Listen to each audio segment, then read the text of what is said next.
کیا فواد چودھری کی ریپلیسمنٹ فردوس راشد کمان یا اسد عمر کی ریپلیسمنٹ حفیظ صاحب جن کو باہر سے لایا گیا, مطلب دیر کوسچن جو سوال اٹھتا ہے نا سر, بالکل یہ آپ کی بات صحیح ہے, اس پہ ہم ڈیبیٹ کر سکتے ہیں, لیکن اب تاریخ بتائے گا, آنے والے وقت بتائے گا کہ کیا ان کی پرفارمنس ماضی کے مقابلے میں اچھا ہے یا نہیں ہے. تو لہٰذا آپ نے اس کو ٹائم دینا, اگر ایک فیصلہ آپ نے کیا ہے تو اس کو آپ نے میچور ہونے میں آپ کو ٹائم لگے گا کہ وہ جو آپ نے وزیر لگایا وہ کتنا اپ ٹو دی مارک ہے. اگر فواد چودھری صاحب بڑے اچھے نیریٹو بلڈر تھے حکومت کے, تو کیا فردوس راشد کمان صاحبہ اس جگہ کو فل کر سکیں گی؟ یہ تو ہم وہ کہتے ہیں کہ جان صاحب میں لیکن ایک چیز میں پاکستان کو انہوں نے تجربہ کار بنا دیا. سر میں جان صاحب میں پیرزادہ صاحب کی جانب بڑھوں گا, میرا پوائنٹ جی لے دیں. ایک بات میں اس میں مجھے کوئی دو رائے نہیں لگتی کہ ڈائریکشن پہلی دفعہ پچھلے 10 سال میں اس حکومت کی صحیح ہے. پیداواری صلاحیت بڑھانا, ایکسپورٹ بڑھانا, جو ابھی تک نہیں بڑھی,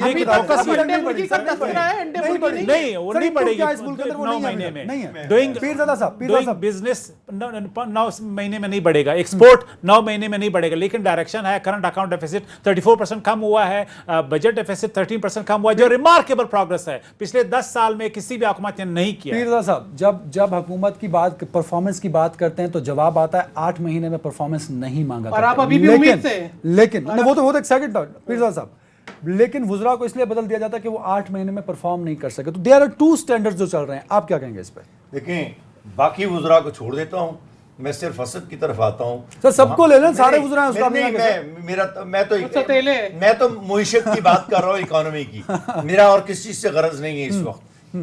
پاکستان کا بنیادی مسئلہ ہے سرمایہ کاری. میں نے پہلے کہہ دیا, شہباز کا بھی حوالہ دیا کہ پچھلے 10 سال کے اندر پاکستان کے اندر کسی سرمایہ کار نے 10% پیسے بھی نہیں لگائے, 5% بھی نہیں لگائے.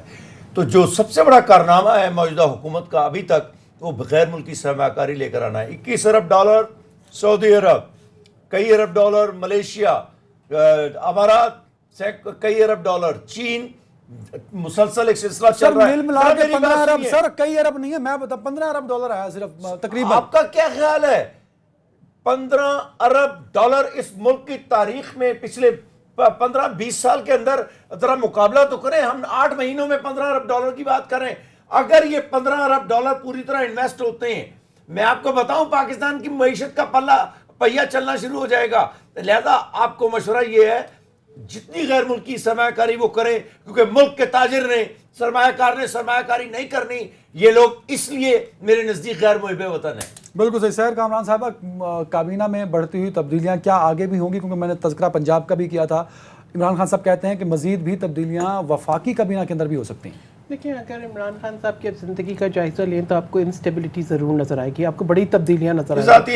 ایک منٹ, ذاتی حملہ ہم نہیں کر رہے ہیں. میں بتا رہی ہوں کہ ہر شخص کا اس کا کریکٹر ہوتا ہے. اب دیکھیں آپ 2 لوگ بات کر رہے ہیں, اب مجھے بات کرنے دیں, تھوڑا سا تحمل بھی رکھیں. یہ چیخنے چلانے کی پالیسیوں نے آج ملک کو اس نہج پہ پہنچا دیا ہے. آپ لوگوں نے پہلے دن سے سوائے الزام تراشی, چیخنا چلانا, نیب کے ریپرزینٹیٹیو بھی آپ, BRT پہ کوئی بات نہیں ہوتی, کوئی آپ کی اپنی رپورٹ آ جاتی ہے 7 بلین کی کک بیک. نہ موجودہ وزیر اعلیٰ گرفتار ہوتا ہے, نہ پرانا وزیر اعلیٰ گرفتار ہوتا ہے. آپ کی نہ سونامی ٹری کے اوپر کوئی انکوائری شروع ہوتی ہے. آپ صاف اور شفاف کی بات کرتے ہیں, پھر اپنے ہیلتھ منسٹر کو کرپشن پہ نکال دیتے ہیں. دیکھیں بات یہ ہے کہ آپ نے تو میم صاحب دونوں کو PTI ترجمان بنا دیا. دیکھیں بات ہے نا, میں نے